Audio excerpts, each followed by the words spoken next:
was the episode around the Asian Infrastructure Investment Bank and US efforts basically to persuade our allies not to join. We all know how that turned out. Didn't work out so well. Pretty much all US allies have decided to go ahead and join the AIIB. I think the lesson from that is you can't beat something with nothing. And the idea that the US could have a purely negative foreign policy, a foreign policy just based on containing China and not putting forward its own affirmative vision of what it stands for in the world, I think that is a policy that is doomed to fail. 最近又胖了一丢丢，最近又赚了一丢丢，最近又花了一丢丢，考上我录了一丢丢，性格我录了一丢丢，走路是晃晃悠悠。Before we get started today, a public service announcement. I am on the job market and have given up all hope of returning to China. If you know of any job openings on the East Coast, or hey, let's shoot for the moon, work on the Biden campaign, please get in touch. I'm at jorschneider@gmail.com. Hello and welcome to China Talk. Today to talk sanctions, we have Eddie Fishman, who worked in the Obama administration on the State Department's policy planning staff, is currently a fellow at the Atlantic Council and CNAS, and now works at VIA. Do note that we recorded this a few weeks ago before the new Xinjiang and Hong Kong sanctions were announced.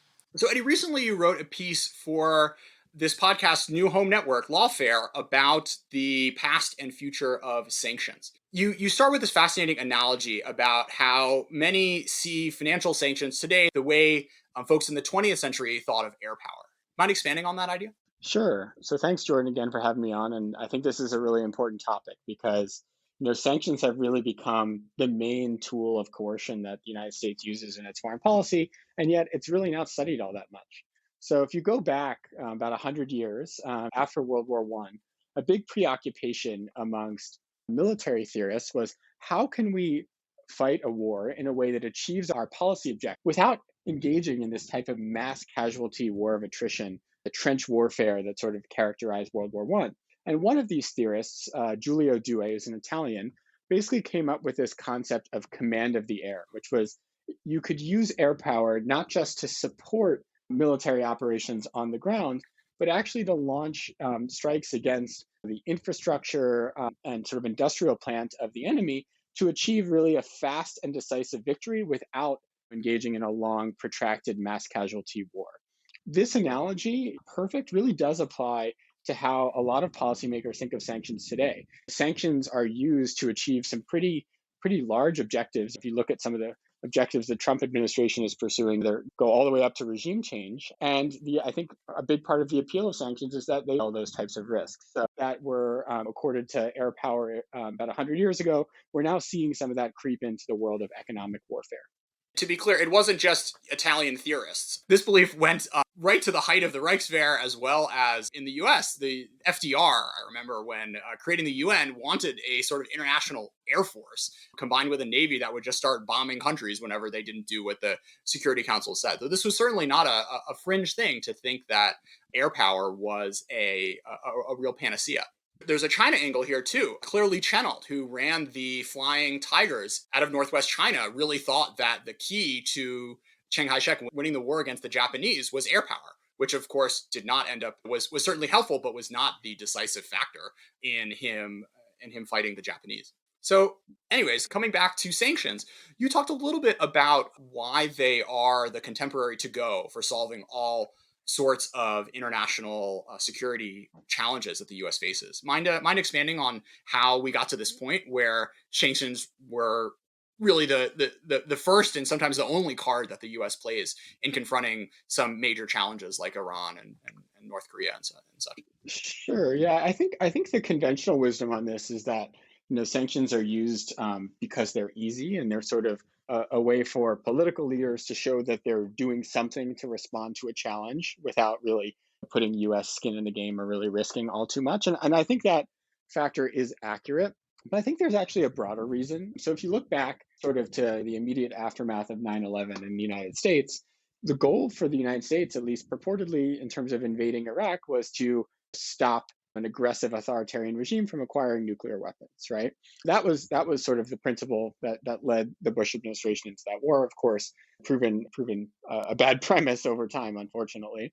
But I think one of the lessons there was spending trillions of dollars and thousands of American lives and hundreds of thousands of Iraqi lives over a long period of time is not a particularly great investment to try to to try to constrain another country's nuclear program. And so I think later, sort of in that decade, when Iran's nuclear program came to the fore, US policymakers really were looking around for other ways to try to stop Iran from developing nuclear weapons that didn't involve a protracted military engagement. So it's really similar, if you think about it, to the type of thinking that Dewey was doing after World War I.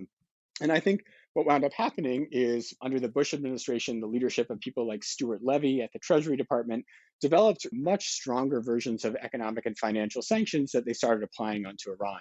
This sort of really came to a head toward the end of the Bush administration, but was really given its full form in the Obama years under Stuart Levy's leadership at Treasury and then David Cohen's leadership. Financial sanctions and financial warfare really became America's tool of choice. And I think it was in reaction to what was seen as the failure of America's attempts to stop Iraq's nuclear weapons program that sort of inspired this shift to financial warfare in the United States. But as you write, sanctions today are too convoluted, too static, and too incremental. So, Eddie, walk me through this indictment. Maybe let's start with convoluted. Sure. So the reason I wrote this piece, Jordan, is because there are such high hopes invested in sanctions in the U.S. and yet really no matter where you look, U.S. policy is failing. Under the Trump administration, it's really hard to find any U.S. sanctions program that are advancing discernible policy objectives. So the first problem that I identify and that you mentioned is that sanctions are too convoluted. And that's actually a relatively straightforward concept. America accords a lot of different policy objectives to sanctions. So, with respect to Russia, it's both to try to persuade Putin to get out of Crimea, persuade Putin to get out of the Donbass, to stop Russian cyber attacks, to stop Russian chemical weapons attacks or human rights abuses. And when you have sort of these mounting objectives for sanctions that sort of snowball over time, it's very difficult for the adversary to understand what they have to do to actually get out from under sanctions. So as sanctions become more convoluted, their efficacy as a policy lever is decreased, right? Because if a foreign government views sanctions as sort of just demonizing every single action that they do, they sort of have to conclude that there's basically nothing they can do to get out from under sanctions. So they sort of lose their power to affect a foreign government's policy calculus. I mean, it's coming back to like the motive of sanctions. There's on the one hand, you can look at it from the perspective of, the U.S. wants these countries to do certain things or stop actions they're doing. And I think first off, like, if you want to evaluate the effectiveness of sanctions, like the countries that are doing these objectionable things knew they were objectionable in the first place and probably had already done the expected value calculation of like whatever foreign response would be, and it was probably going to be more worth it for them in the first place. I've been thinking about quite a bit for the 5 years or so, even dating back to my time at the State Department, is what can the United States do to make sanctions an effective policy tool for deterrence, not just coercion, right? I mean, the current mode of action, Jordan, is exactly as you say, which is a foreign government takes some objectionable step, and then America responds with sanctions. And ostensibly, the point of that is to say, well, reverse this objectionable step, and we'll remove sanctions, right? But that's way harder, of course, than stopping a country from taking that objectionable step in the first place. And I think one of the problems is, unlike collective defense in Europe, for example, where it's very clear that if Russia were to invade a NATO country, America is on the hook to come to that country's defense militarily. One would hope it's clear. Yeah, I mean, we don't have that sense of collective defense really for non-military threats, right? And I think that's a big area of innovation we need in sanctions, is to have mechanisms in which the U.S. and allies, hopefully, can clearly identify triggers for sanctions, and then basically also give a sense of what magnitude of sanctions will actually come into play, right? Because in order for a foreign government to accurately perform the expected value calculation that you reference, they need to know the type of sanctions that are going to come their way if they take that step. And I think right now, they don't know. And that's because the U.S. doesn't even know. They don't plan in advance before issuing these sanctions. It's usually after a crisis has already started. You have these emergency meetings in the Situation Room to come up with sanctions. Sure. So let's play out this hypothetical a little bit. One of the things I'm worried about with this preemptive sanctions, with these preemptive sanctions plans that sort of need to be public to be effective, right, is then you get into all these domestic interest groups sort of lobbying against it, saying, no, don't tax salt, tax steel. Don't stop imports of coffee, stop imports of oranges or what have you. And it seems like this is really opening at that crisis moment, the US or European governments have a lot of leverage in saying, hey, this is a big thing, we have to respond to it. But if you end up sort of pre-scripting these actions, you could end up actually having a weaker response, that because getting folks to agree on this sort of thing before any provocation happens would sort of dilute the final package. Okay, so this is an interesting point you make, Jordan, and it really actually gets to one of my other points on sanctions, which is that they're too incremental. I mean, any sort of sanction that is explicitly against oranges or something like that, to me, is by definition an incremental sanction, unless for whatever reason you're sanctioning a country who only exports oranges. So yeah, I would agree. You don't want to come out with super specific things like that in advance, right? And I think what you need to do is be very clear about what these triggers are, and don't set ones that aren't serious, right? So to take an example, were a foreign country to interfere in a future US election, I think we can agree that that's quite a serious violation of America's sovereignty and something that we'd want to respond powerfully to. So say Russia or some other country were to do that, I don't think oranges would be the target or something that specific. I think it would be really going after sort of the lifeblood of the economy. So that's really the financial sector.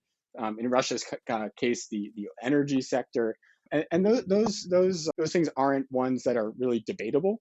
And so I do take your point that if you're too specific and saying, hey, we're going to do this or that, or sanction this company in particular, that might not be a good idea. But saying that, making something very explicit, like if you're going to interfere in an election, your three largest banks are going to be cut off from the US financial system, I think that's really the only way to draw a clear red line against things like interfering in US elections. Yeah. Well, it's interesting because, again, when you do the three largest banks, there's always, I feel like there's an aspect of preparation which these companies and firms can make if they kind of have this like sword of Damocles hanging over their head, and maybe assets gets shifted to the fourth and fifth largest and whatnot. So there are interesting positives and negatives, but I think it's definitely a tool that certainly has some applications. So Eddie, talk about this idea you have of time-limited sanctions, which just scrolling through the sort of OFAC listings the other day of things that have been going on for 17, 20 years in countries that have been out of the headlines for over a decade now, seems like it definitely could have some utility. And I think one of the things we can do to really confront this third problem of sanctions I identify in my piece, which is that they're too static, is to get comfortable with imposing sanctions and saying these sanctions will lapse within a year or 2 years or even 5 years, absent a proactive US step to sort of renew the sanctions. And the benefit of that is you sort of force policymakers to consistently review sanctions and try to ensure that they're continuing to actually advance tangible policy goals. And I think the flip side of this is also important for US policy, which is that we should get comfortable with time-limited sanctions relief, right? So too often sanctions are seen as a binary choice. It's either sanctions are in place or they're removed entirely.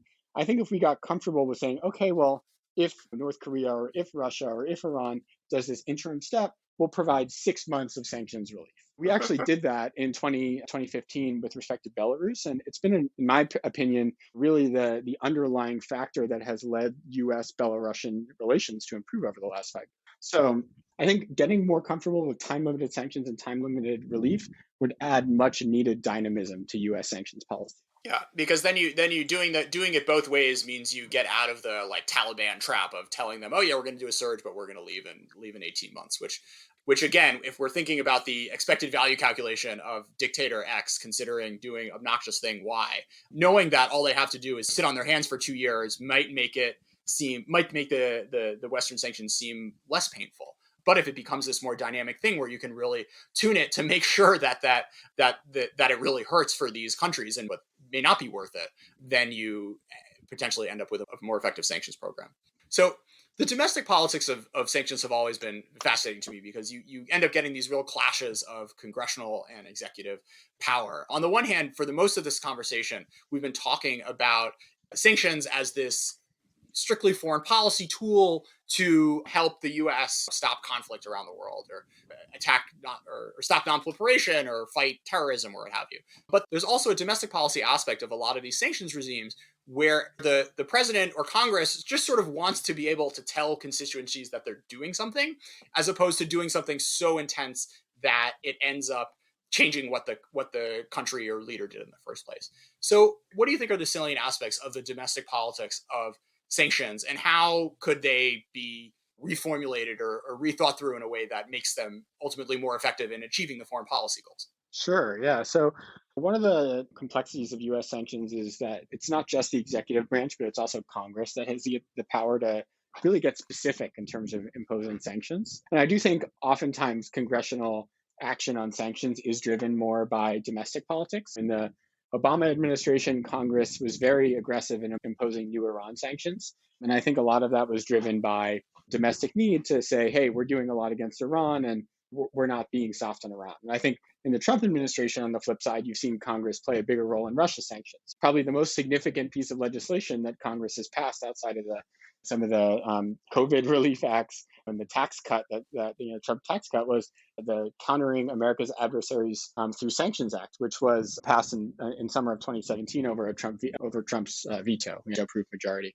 So, and that was because Congress didn't trust Trump to administer Russia sanctions in a way that advanced U.S. interests. So I do think there is that domestic politics factor at play.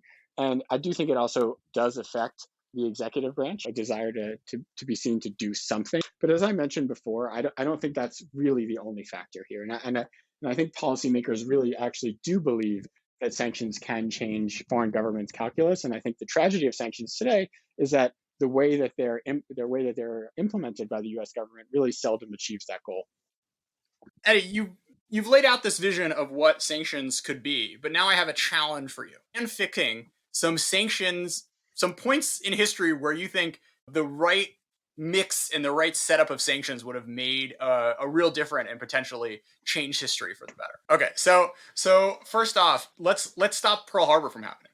Wow, Pearl Harbor. So I think actually I should back up and say that sanctions are not, I think, a substitute for the use of military force. And the way I would think about Pearl Harbor is in some way was precipitated by sort of a use of sanction, right? I mean, the United States had stopped basically exporting oil to Japan, and Japan really wanted to consolidate its control of Southeast Asia, I guess Indonesia, Brunei, et cetera, in order to have its own oil resources. So I think actually the way I would use Pearl Harbor as if I were trying to draw lessons from Pearl Harbor to current sanctions policy, it's that while policymakers may view sanctions as a low cost way of advancing US interests in the world, there are risks. And it's not necessarily the case that an adversary will respond symmetrically to sanctions, right? I mean, there are asymmetric responses to sanctions. I mean, there's a theory out there that, in part, Putin and Moscow's intervention in the 2016 US election was in part a response to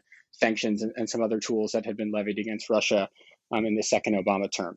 So I think one of the lessons maybe from Pearl Harbor is that it's very important to not only think about symmetric responses to sanctions, but also potentially asymmetric responses. So let's take some contemporary challenges that you would apply your framework towards. So I think one of the most important things for policymakers to do now is to try to think about what are the non-military threats that the United States faces that we do want to deter. And I think that's really the first step. The second step is once you sort of have those sort of deterrent steps in place to identify the types of sanctions we would impose were that tripwire to be crossed.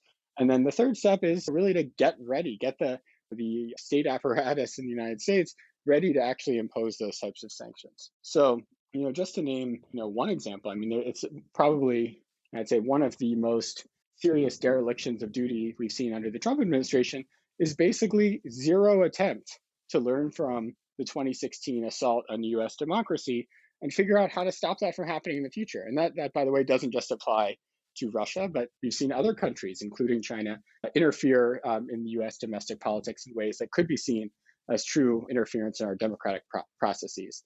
And so I think on that account, sanctions could play a very strong role in deterring those types of attacks on US democracy. One of the key frameworks I lay out in my lawfare piece is that for sanctions in which the United States is actually trying to affect the decision calculus of a foreign government, it's important to distinguish between coercive sanctions and deterrent sanctions. And what that means is coercive sanctions are sanctions that are already in place in which we're trying to force or compel a foreign government to take some new action, whereas deterrent sanctions are sanctions that could be in place later that are basically aimed at preventing a foreign government from taking an action.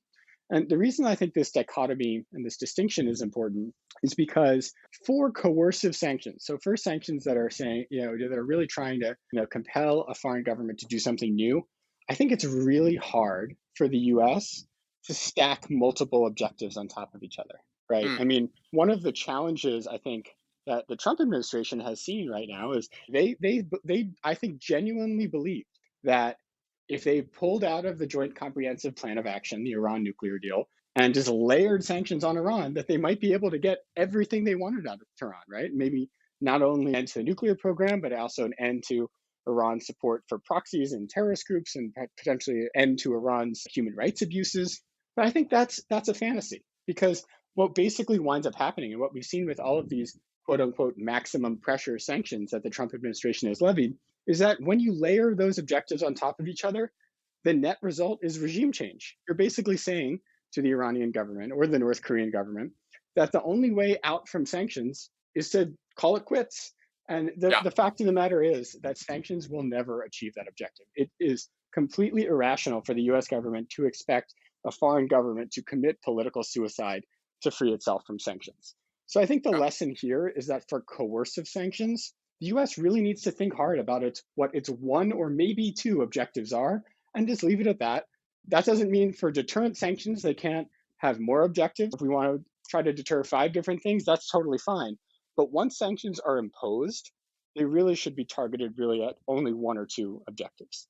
Yeah, and this comes back to the domestic politics issue I was harping on earlier, because it is easier speaking on a State Department rostrum to say we want Iran to do we want Iran to do all the things we want them to do, and unless they do all those things, we're not going to let up. Versus having to confront reality, as you say, and understand that of the 5 things, you'll maybe only get 1 or 2 with this strategy, and level with the American people and level with Congress and level with the sort of interest groups at stake and say, no, we've made our prioritization, and we're sorry that we can't solve every problem in the world, but this is the best we can do. And having that kind of honest appraisal of the limits of American power is not something that this administration is really comfortable with.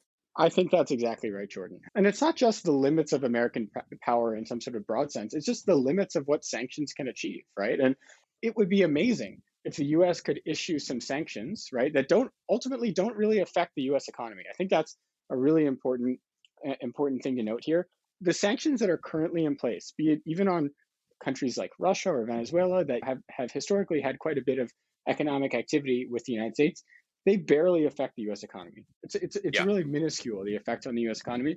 So if you could tell me that we could impose some sanctions on Russia that don't really affect the US economy, but the net result is that Russia removes all of its troops and equipment from the Donbass and Ukraine regains its sovereignty in the east, or that North Korea gives up its nuclear program or Iran gives up its nuclear program, that is a massive win, right? I mean, that if the US could achieve that, that would be one of the bigger diplomatic and foreign policy accomplishments of the 21st century. And I think that's really why it is so tragic that the Trump administration walked away from the Iran nuclear deal, because that really was one of, in my view, the crowning foreign policy achievements of contemporary US foreign policy.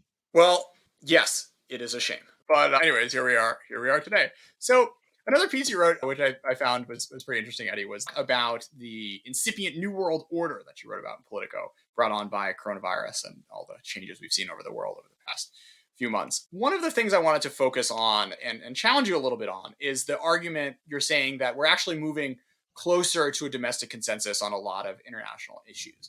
And while, which I don't necessarily disagree with, it's based on polling about people wanting to do sort of more things about climate change and thinking cyber attacks are a problem and whatnot. But my sense is that the main driver of that is fear of China and fear of China's rise. And there, at the same time in this piece, you also talk about the sort of dangers of scapegoating and putting blame of all the world problems on this. So, coming back to the last time we had a real consensus in the 1950s and 60s before the Vietnam War sort of blew that up, there was a real sense that the Soviet Union was the big fear. So, what do you think about this tension between the sort of like unity of the US and its policymaking establishment and Congress on doing things that mainstream think tanks would like, from you've seen recently spending $100 billion on research and developments to putting all this money behind semiconductors and what have you, with the flip side that sort of comes at the cost of potentially overstating the risk that China poses to the US and the future world order?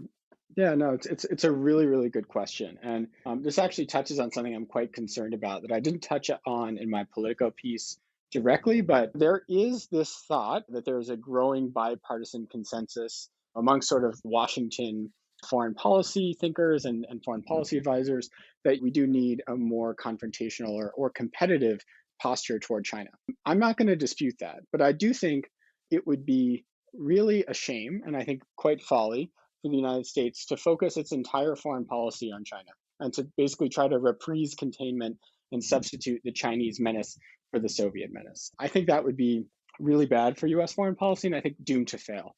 Something I saw during my time in the Obama administration that I think is really should be, I think, a major learning experience for all sort of people who are interested in US foreign policy, be they Democrats or Republicans, was the episode around the Asian Infrastructure Investment Bank and US efforts basically to persuade our allies not to join. We all know how that turned out. Didn't work out so well. Pretty much all US allies have decided to go ahead and join the AIIB. I think the lesson from that is you can't beat something with nothing. And the idea that the US could have a purely negative foreign policy, a foreign policy just based on containing China and not putting forward its own affirmative vision of what it stands for in the world, I think that is a policy that is doomed to fail. So while I think it's very important to protect America and democratic societies from the potential negative consequences of China's rise, I think that focusing US foreign policy entirely around some sort of threat from China would not only have negative consequences for our foreign policy, but also for our own domestic politics. And so I think that's something we should really try to avoid. What's your take on this whole rise of the democracy alliance? I think that instead of thinking of some sort of China containment strategy, US foreign policy would be best served by working with like minded democracies around the world to actually advance policies that benefit democratic societies, including the American people. So, what do I mean by that? The biggest threat in the coming century is not Chinese aggression, it is climate change. And being able to work collectively with other large democracies, the European Union, Japan, South Korea, Australia, to combat climate change on things like setting norms in cyberspace and working on some of these deterrence against non-military threats objectives, like I talked about in our conversation on sanctions earlier. That is best achieved amongst an alliance of democracies. I think the other issue here is on economics, moving beyond trade deals that just focus on lowering tariffs to ones that actually focus on combating inequality within countries. So I think the initiative to start a D10 that Boris Johnson put forward a few weeks ago is a great place to start. And I think that should be a major focus of whoever the next US president is. So Eddie, I've always known you as a extraordinarily prolific reader, and you mentioned before the show that in these COVID times you had a little more time to burn through some books. So curious if you have any recs on this or really on anything that you think the listeners might be interested in. Okay, so I appreciate this because there's nothing I like after reading a good book than being able to promote it to other people because it's so fun, obviously, reading yourself, but even more fun to talk to friends who've also read the same book. So there's three that I'm going to recommend. The first is one that many listeners may have already read because I'm a little late to this party, but it's Jill Lepore's These Truths. Yeah. It's a single volume history of the United States. It's about 800 pages, but you'll fly through it given just how incredibly engaging it is. And I think it's one of the most multidimensional and fair-minded sort of histories of the United States I could imagine really being written. So I feel like I knew American history reasonably well before, but I learned something new on almost every page. The second one is a book by my former colleague at the policy planning staff, Michael Kimmage. It's called The Abandonment of the West. This came out about a month ago. Michael is a professor of history at Catholic University, and he is one of the more sort of jack of all trades intellectuals I know. He's written a book on Philip Roth's Newark trilogy, and he's also an expert on Russian history.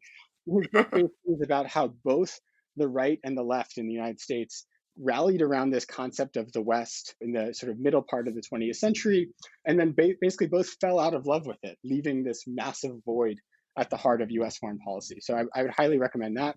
And then the third one, which I actually consider the single best book I've ever read on post Cold War international affairs and US foreign policy, it's called The Light That Failed. And it's a book by Ivan Krastev, who is a political scientist based in Bulgaria, as well as Stephen Holmes, who's based at NYU.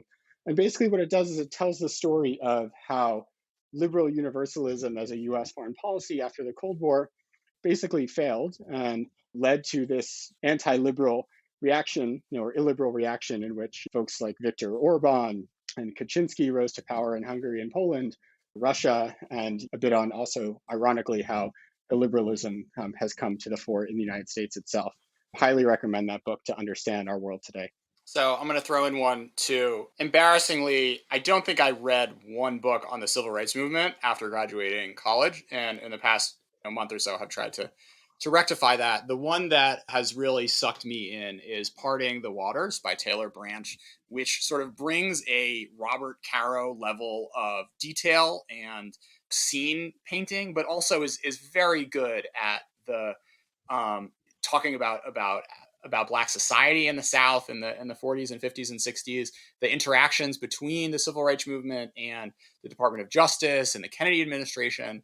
And I think just has a bigger lesson. Of course, America's working through these sorts of questions right now, but just I think this show, a lot of foreign policy conversations are very centered on elite politics, and we talk about Trump and all these different leaders. But I just did a show last week about the Hong Kong protests. There is an aspect of history which is completely made by organizers and young people and student activists, and appreciating that and not just being stuck in the clouds of whatever the State Department policy planning staff is saying on any given day, I think is a really important perspective. And this book does a fascinating job of showing both how the movement was built and how it ended up leading particularly the Kennedy administration, but also the Johnson administration, into places that they would not have gone otherwise had the protesters not been out on the streets really making their voices heard. So with that, Eddie, this was so much fun. Let's write more China related.